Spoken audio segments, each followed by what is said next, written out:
Hey, Sean, I wanted to talk about pricing today. Pricing is the thing I talk about with more filmmakers and producers than any other topic.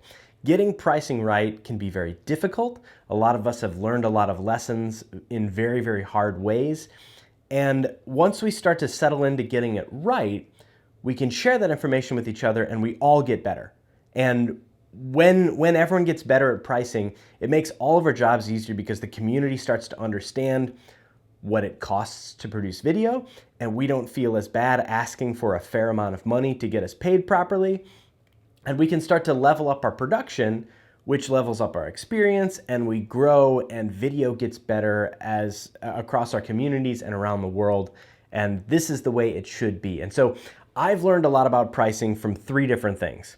I've learned a lot of it from trial and error and going with different experimental pricing and to try to get things right as I worked with different agencies.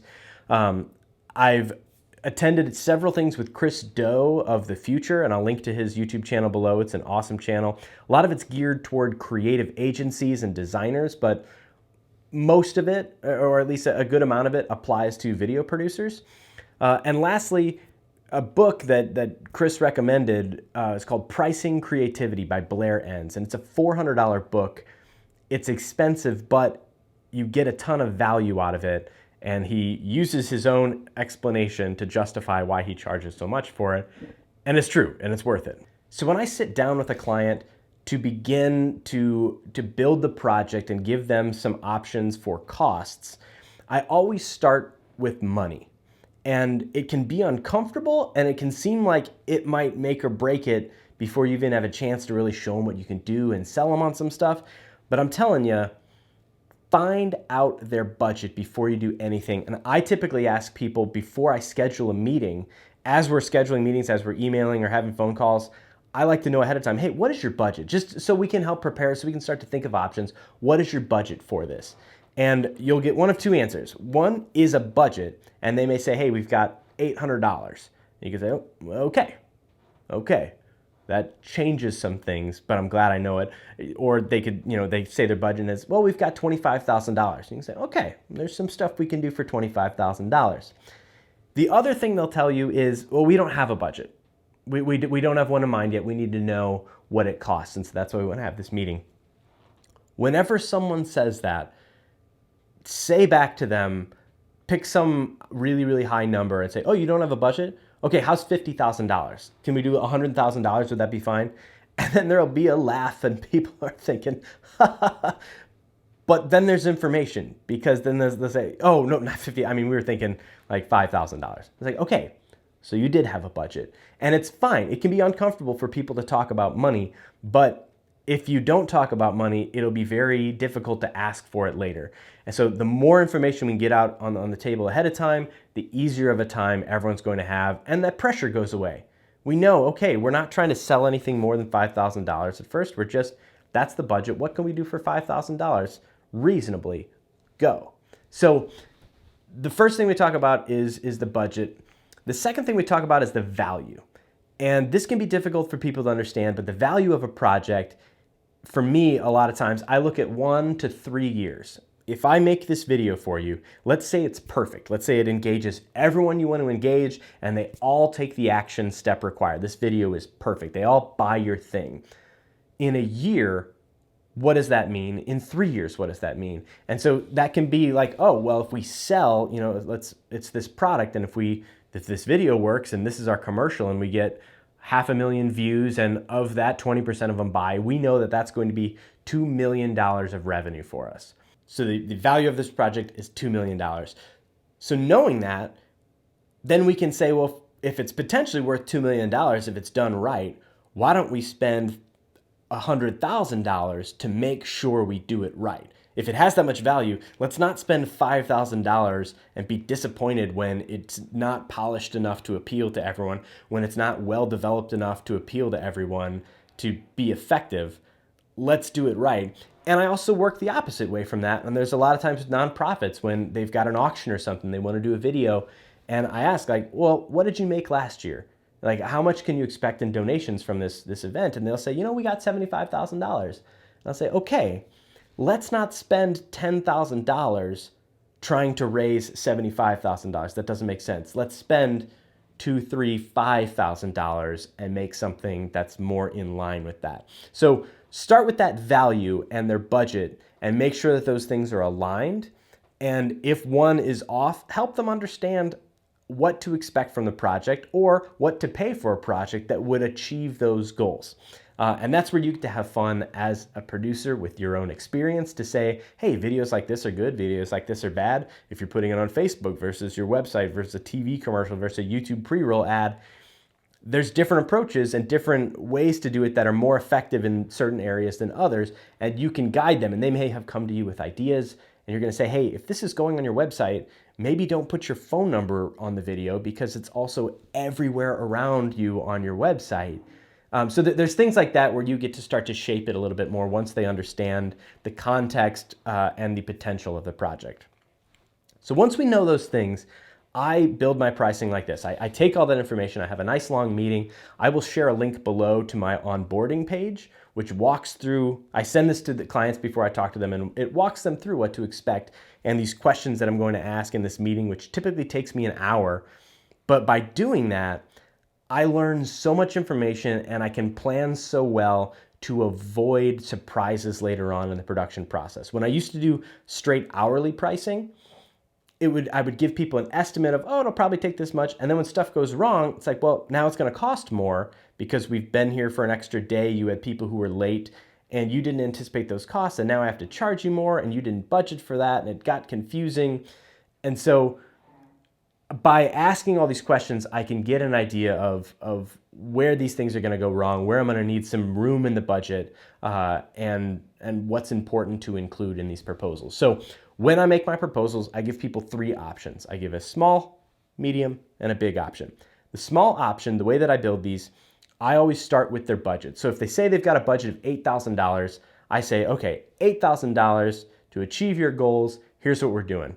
And I go through a budget template I've made that helps me understand very quickly, okay, I need 2 camera operators, a director, an assistant, and a gaffer. And I can say one day for each of those, and it'll show me how much that costs, probably off the top of my head, around $5,000. And then I know that I'm gonna need an editor to come in and all the post-production, maybe there's $3,000 there. So I can say, okay, $8,000, this is what it'll cost. And if they say yes to that, I don't have to do any work later. I know exactly how that money's being spent. I know what I'm paying to my contractors. I know how much I have left for post-production, etc. That's option 1. Option 2, I just add more money. And the trick here, as I do all my pricing, there's 3 things that I try to keep in mind. I try to be completely fair. I don't feel good about pricing that isn't fair. I try to be transparent and easy to understand, and I have to be lucrative. I have to make money. I have to keeping my gear tip-top, state-of-the-art. I need to be making money to pay for this house and that computer and that baby upstairs. And so if it's not lucrative and it's not transparent and it's not fair, then it doesn't fit for me. And there's a lot of different ways you can do pricing that work that don't have those 3 pillars as their main thing. But those are mine, and that's how I work best. So when I build the second option, I add more money. So if 8,000 was the first one, I'll say, okay, 12,000. Let's say $12,000, 15. So we've got an 8,000 option and a 15,000 option. It's so important here to understand that I'm not charging $15,000 for the same amount of work. What I do is I'm just dreaming bigger, and I'm saying, how could this bring more value to them? And we're not even, in this case, we're almost doubling the budget. But if we go from 8,000 to 12,000, I'm gonna say, okay, with 4,000 extra dollars, let's go back to the spreadsheet. What else can we do? Can we add an extra grip to set? And what does that do? Does that let us set up different interviews? Instead of having to do all the interviews in the same setting, we just swap out the people. Maybe with some extra hands, we'd be able to move everything to a different location. Maybe I break the crew down and get someone off the crew, but we can shoot for 2 days. So instead of having to cram everything into one day, now we've got 2 days of production and we can do a lot more. We can have a day dedicated to B-roll with multiple camera people, and we can have an interview day where we spread things out over the whole day instead of trying to do it in the morning. So It's not the same video for more money. It's an entirely different project. But the mindset that I go into that with is, okay, let's say if I had $12,000, what could be better?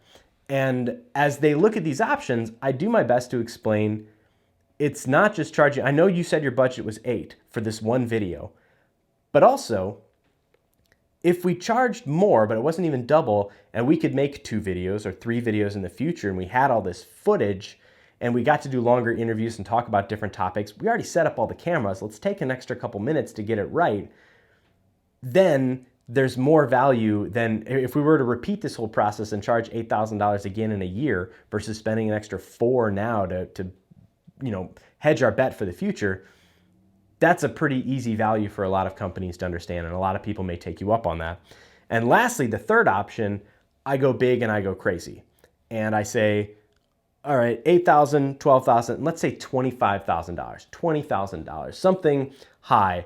And I say, man, if I had that much money, how could I make this project perfect? We've all done projects where you think afterwards, like, man, if I could have hired a colorist, this thing would be so much better. Or, if I could have hired a storyboard artist to really build this to show the client what I'm talking about, this could have been so much better. Or if, we had one extra day where we could have gone to, this place and showed some of the clients using their products, or, gotten a couple actors to mess around with it, that would have made this project so much better. But I didn't have the money. So this last one is where I pull out all the stops and I say, okay, if we went crazy, what could we build that would be incredible? And it's not the same video as option 1, just, with more money. It's an entirely different video, and it's bigger and better and more exciting.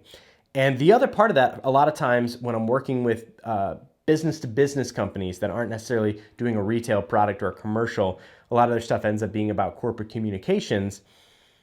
If we're going to get all these executives in the same room, and if we're going to sit down the CEO for, an interview, instead of doing a 20-minute interview, let's take a day let's do an hour-long interview, and let's not just talk about the Q1 earnings report. Let's talk about HR. Let's talk about the core values. Let's talk about projecting into next year. And what we do is, even though we've only expanded our day a little bit and our budget a little bit, we've built this library of footage that we can pull from for the next 2 or 3 years and continue to produce video. And in those high costs, I'll also say, instead of shooting with our Sony mirrorless cameras, which are great cameras, or a Red a lot of times we shoot with, let's go big. Let's rent some serious cameras. Let's film it in RAW. Let's future-proof it. Let's make it 4K. Let's film in 6K, 8K, so that this footage still has value in 2, 3, 4, 5 years because we took the time right now to pay to do it right. So that's the mentality that I use to build these 3 options. And I know there is a viable option within their budget that's always there for them. But I also know when they can start to see the value of maybe spending a little bit more and knowing, we may have to borrow from next year's video budget, but we won't have to repeat everything. It makes sense to do that. And even if you can work out with your pricing where they pay for it later and stuff like that, but it's all a part, that's an entirely different topic. But showing them the value of these different projects and making sure that you're doing it fair, because when I build these projects, I'm making essentially the same amount of money across all of them. When I get to have more money, I'm spending it on other creators who can help with the process and make things better and more exciting. I'm not just adding a huge chunk for myself there, because that's not fair and that's not what I'm about. So the last part of my presentation to them, we have the sit-down meeting, we talk about all these things, we get the budget, I leave, I develop these 3 options, and I typically send them a PDF of these 3 options, and then I send them a video of me talking and explaining the options, much like I just did, where I say, option 1, let's just do this, this, and this. Option 2, we get to do this and this. Option 3, this, this. And it's just easier for me. I like making videos, and I think it's easier to understand, and it makes it a little less daunting than also just seeing a PDF with prices on it and saying, okay, this and this. That allows me to explain it a little bit better, and that's important to me because that's that transparency piece that I want people to understand. So my proposal process, my bids don't stop when I have the numbers and I email it to them. I email it with a link to an explanation of what those numbers are and what those options mean. And if there's anything that I thought of after our meeting, options for stuff that could make the process better, I explain that all in that video so that way they have an understanding of what to expect. So that's how I do my pricing. It's pretty simple and straightforward. It took me a while to get there and to understand it and to do it in a way that I feel comfortable with, but I am comfortable with it and I'm happy making projects using this method.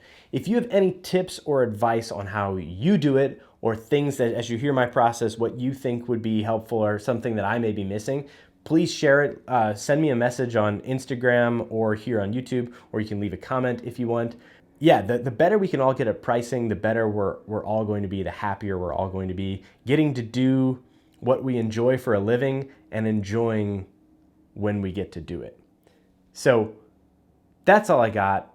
Thanks for watching. I hope this was helpful. If you have any questions at all, I'm going to put links to some of the PDFs that I send out and my questionnaire process, and again, a link to my website and the pages that I share with clients. And if any of this is helpful to you, good.